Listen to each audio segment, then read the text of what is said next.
পশ্চিমবঙ্গ তৃণমূল প্রাথমিক শিক্ষক সমিতির পক্ষ থেকে জঙ্গিপুর সাংগঠনিক জেলার চেয়ারম্যান তথা জঙ্গিপুরের বিধায়ক মাননীয় জাকির হোসেনকে সংবর্ধনা দেওয়া হলো।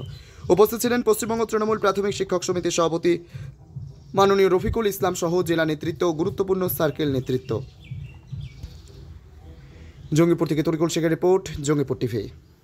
তৃণমূল প্রাথমিক শিক্ষক সংগঠনের জঙ্গিপুর সাংগঠনিক জেলার পক্ষ থেকে আজকে আমরা আবার নতুনভাবে নির্বাচিত আমাদের জঙ্গিপুর সাংগঠনিক জেলার চেয়ারম্যান মাননীয় জাকির হোসেনকে সম্বর্ধনা দিতে এসেছিলাম।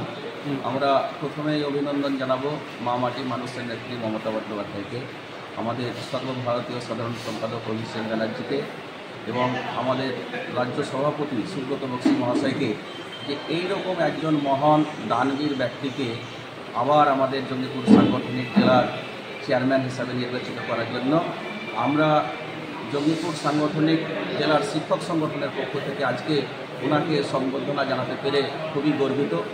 আমরা চাই যে আগামী 26-এর যে নির্বাচন আসছে সেই নির্বাচনে জাকির হোসেন তথা খলিলুর রহমানের নেতৃত্বে প্রত্যেকটা বিধানসভায় আমাদের মা মাটির মানুষের নেতৃত্বে প্রত্যেকটা কেন্দ্রে তৃণমূল বিজয়ী হবে এবং সেই বিজয়ে আমার শিক্ষক সংগঠনের গুরুত্বপূর্ণ ভূমিকা থাকবে। সেই লক্ষ্যে আমরা আমাদের সংগঠনকে সাজাবো এবং জাকির হোসেন এবং খলিলুর রহমানের নেতৃত্বে আমরা পূর্ণ মাত্রায় ঝাঁপিয়ে পড়ব, যাতে 26-এ এই মুর্শিদাবাদ জেলা সারা রাজ্যে একটা গুরুত্বপূর্ণ ভূমিকা পালন। আমি এই জেলার পশ্চিমবঙ্গ তৃণমূল প্রাথমিক শিক্ষক সংগঠনের জেলা সভাপতি।